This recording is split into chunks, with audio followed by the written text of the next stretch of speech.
विदिशा जिला है मध्य प्रदेश में। तो विदिशा जिला में बेतवा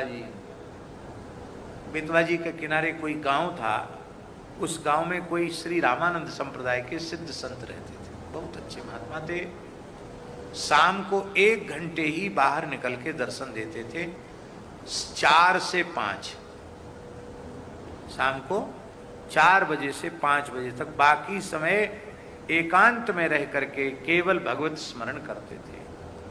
24 घंटे में एक ही बार कुछ प्रसाद लेते थे और जल भी एक ही बार पीते थे। ऐसे बहुत अच्छे संत थे। और 1 घंटा जो बाहर बैठते थे उसमें किसी से बातचीत नहीं होती थी। उसमें भी नियम था, एक कोई व्यक्ति रामचरितमानस की चौपाई बांचने लग जाए और नीचे हिंदी अर्थ जो लिखा हुआ उसको पढ़ के सुनाने लग जाए, बस, और सब लोग, बाकी लोग सुनो। तो 1 घंटे इस प्रकार से रामचरितमानस का वाचन होता। कोई एक व्यक्ति सुनाता, चौपाई, अपने मन से कुछ मत कहो, भाव जो लिखा है वही पढ़ो और जो अर्थ लिखा है वही बांच के सुनाओ। अपने मन से कुछ नहीं कर सकते, ये उनकी मर्यादा थी। मिलावट नहीं पसंद थी बिल्कुल। तो ऐसे 1 घंटे का सत्संग होता था। वो तो मौन ही रहते थे, नाम जप करते रहते। कभी कोई मन में उनके बात आ गई तो किसी प्रकरण को लेकर 1 घंटे में भगवान के किसी चरित्र का कोई एक भाव दे देते थे, चर्चा कर देते थे। वो भी 5-7 मिनट, उसी में लोग धन्य धन्य हो जाते थे। ऐसे महात्मा थे। तो एक सज्जन आए, वो अपने छोटे बच्चे को भी साथ में लेके आए। और बच्चे तो स्वभाव से ही बालक चंचल होते हैं, और वो बालक तो बिल्कुल बंदर ही था। इतना अधिक चंचल बालक था कि उसने तो महाराज तूफान मचा दिया। आते ही कभी किसी के कंधे पे चढ़ जाए, कभी किसी के बाल खींचे, कभी किसी का कुर्ता खींचे, और यहां से वहां, वहां से वहां ऐसे उछल कूद करे। तो बड़ा भारी विक्षेप, उपद्रवी था, छोटा ही बच्चा था, 4-5 साल का ही था, लेकिन भारी चंचल था। तो आज तो बहुत विक्षेप हुआ।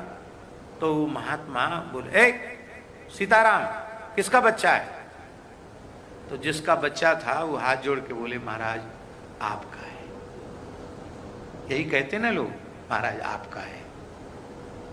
तो महात्मा बोले, ए शांत बैठ। जोर से डांट लगाई। तो उस बच्चे ने पहले अपने बाप की तरफ देखा कि बाप कुछ कहता है हमारे पक्ष लेके, पिताजी बेचारे क्या बोले। तो रुआ सासा होके चुपचाप बैठ गया। अब कथा शांति से हो गई। और जब चनोरी का प्रसाद बंटता था, चनोरी इलायची दाने जो कहते हैं, उन्हीं का प्रसाद बंट जाता था कथा के बाद। प्रसाद लेते ही बच्चा तो प्रतीक्षा में था, भगे यहां से, डर गया था महात्मा से। तो सब उठ के जाने लगे। जैसे ही बच्चा उठ के गया, उसके पिताजी ने कहा, बेटा प्रणाम कर लो। तो डरते डरते उसने प्रणाम किया। महात्मा ने तुरंत हाथ पकड़ लिया उसका जोर से।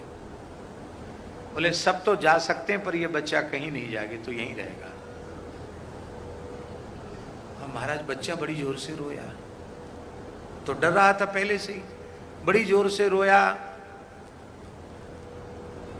और उसके पिता ने कहा कि महाराज, एक तो आपने इतनी जोर से डांट दिया कि बेचारा डर गया, अब इसको जाने नहीं दे रहे हो, आपने हाथ क्यों पकड़ लिया? महाराज छोड़ दो इसका हाथ। बोले, देखो भाई, आपने इतने लोगों के बीच में कहा कि ये मेरा बच्चा है। हमने पूछा किसका है, तो आपने हाथ जोड़ के कहा कि आपका है। तो हमारे बच्चे को आप क्यों अपने घर ले जाओ? जब बच्चा हमारा है तो हमारे पास रहेगा। कोई चेला भी नहीं है हमारा, इसी को डांट डपट के ठीक ठाक करके इसी को कुछ भजन साधन सिखाएंगे, ये रहेगा हमारे पास। क्योंकि इतने लोगों के बीच में आपने स्वीकार किया कि ये हमारा है तो हमारे पास रहेगा। तो वो बोले कि महाराज जी ऐसा ही बोला जाता है। बोले, यही तो गड़बड़ी है। बोलते हो सब राम जी का है, सब संतों का है, सब गुरु जी का है, ये बोलते हो, और मानते हो कि न राम जी का है, न संतों का है, न गुरु जी का, सब हमारा है। यही तो गड़बड़ है। बोलने में बोलो हमारा घर, हमारी पत्नी, हमारा पुत्र, हमारी पुत्री, सब कुछ बोलो। व्यवहार में झूठ क्यों बोलो? जो सही बात है उसको बोलो, लेकिन भीतर से यह मान लो कि ये हमारा नहीं है, ये सब श्री ठाकुर जी का है। तो उल्टा हो रहा है, भीतर से मानते हो हमारा है, बाहर से कहते हो भगवान का है। भगवान श्री राम प्रेरणा दे रहे हैं, हम यह माने ये सब कुछ गौओं का है, ये सब ब्राह्मणों का है, ये सब संतों का है, और उनका है तो प्राथमिकता इस बात की है कि इनकी सेवा ही हमारा प्रधान कर्तव्य है, हमें इनकी सेवा करनी चाहिए। बोलो